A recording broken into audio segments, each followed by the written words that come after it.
Hello everyone, my self Chandra. तो जैसा कि आप लोगों को पता है कि नॉर्सेट 10 की एग्ज़ाम डेट रिवील हो चुकी है और रजिस्ट्रेशन भी स्टार्टेड है। सो अभी लास्ट 30 डेज़ में किस तरह से प्रिपेयर करें ये मैं आज आपको इस वीडियो में बताऊंगी। वीडियो बिल्कुल भी लॉन्ग नहीं होगी, शॉर्ट एंड क्रिस्प रखूँगी मैं। सबसे पहले तो आपको एक रूटीन फॉलो करने का बहुत ज़रूरी है, ठीक है। आप एक रूटीन बना लो, जो भी आपको बन पड़ता है। आप चाहे 6 आवर्स, 8 आवर्स, 10 आवर्स, जो भी मतलब आप जितना कर सको।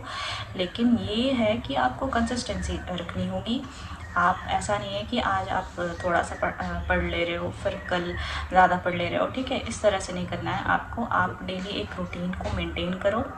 लास्ट मिनट में आप मल्टीपल सोर्सेज की तरफ मत भागो, ठीक है। ये मैं सारे स्टूडेंट्स जो भी एस्पिरेंट्स हैं, मैं सबको ये चीज़ रिकमेंड करूँगी कि मल्टीपल सोर्सेज पे नहीं जाना है, ठीक है। अगर आप टारगेट हाई से पढ़ रहे हो, चाहे आप PR यादव से पढ़ रहे हो, मौसवी, चाहे सॉन्डर्स, जिस जिस भी बुक से आप पढ़ रहे हो, ठीक है, तो आप उसकी थ्योरी अगर पढ़ रहे हो तो देन एंड देयर वो क्वेश्चंस अटेम्प्ट करने हैं। MCQs जितने हो सके आपको बनाने हैं, क्योंकि इससे क्या होता है कि आप जो भी थ्योरी पढ़ रहे हो, ठीक है, तो वो आपका MCQs किस टाइप से बनता है क्वेश्चंस, ठीक है। क्योंकि सिर्फ थ्योरी पढ़ने से आपको ये नहीं पता चलेगा कि उस थ्योरी से क्वेश्चंस किस टाइप के टर्न एंड ट्विस्ट करके बनाए जाते हैं, ठीक है। तो आपको MCQs मोस्ट इम्पॉर्टेंट है, वो आपको करना ही करना है डेली। टेस्ट सीरीज़ ले रखा है, ठीक है। टेस्ट सीरीज़ आपको अभी ऑनलाइन प्लेटफॉर्म पे बहुत सारे टेस्ट सीरीज़ आपको मिल जाएंगे। तो अगर आप टेस्ट सीरीज़ ले रहे हो तो आप डेली के मिनिमम 300 क्वेश्चंस अटेम्प्ट करना ही करना है, ठीक है। और आपको इस तरह से क्वेश्चंस अटेम्प्ट करने हैं जैसे कि आप नॉर्सेट के लिए ही एग्ज़ाम दे रहे हो, ठीक है। तो उस तरह से आपकी प्रैक्टिस भी हो जाती है कि एग्ज़ाम में आप बिल्कुल किस तरह से एग्ज़ाम देने वाले हो। जिस MCQ में आप गलत हो जाते हो, ठीक है, तो उस MCQ को आपको स्टार मार्क करके रखना है। फिर आपको उस टॉपिक की थ्योरी आपको एक बार फिर से रिवीजन करनी है कि आप मतलब किस जगह पे आप अटक रहे हो, कहाँ पर गलती हो रही है, ठीक है। तो इससे क्या होगा कि अगर आपने उसको वहीं पर ही करेक्ट कर दिया तो आगे आपको उस पर दोबारा कन्फ्यूजन नहीं होगी।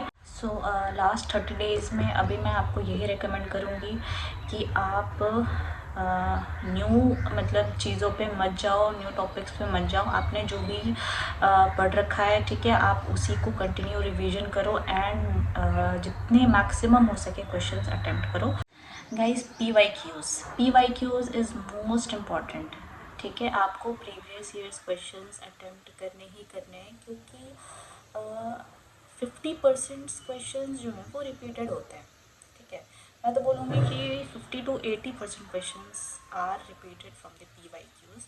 सो आपको PYQ करना ही करना है, ठीक है।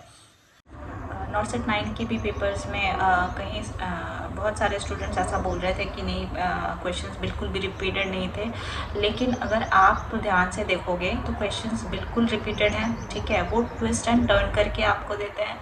तो आपको अपना बेस इम्पॉर्टेंट है कि बेस आप बिल्कुल अच्छा कर लो, जिससे कि आप क्वेश्चंस किसी भी टाइप का हो, जैसे भी आपको ट्विस्ट एंड टर्न करके दे, आप उसको बिल्कुल कर सको क्लियर, ठीक है। तो PYQs is most important. Do PYQs, ये बिल्कुल मोस्ट इम्पॉर्टेंट है। So that's all for today guys.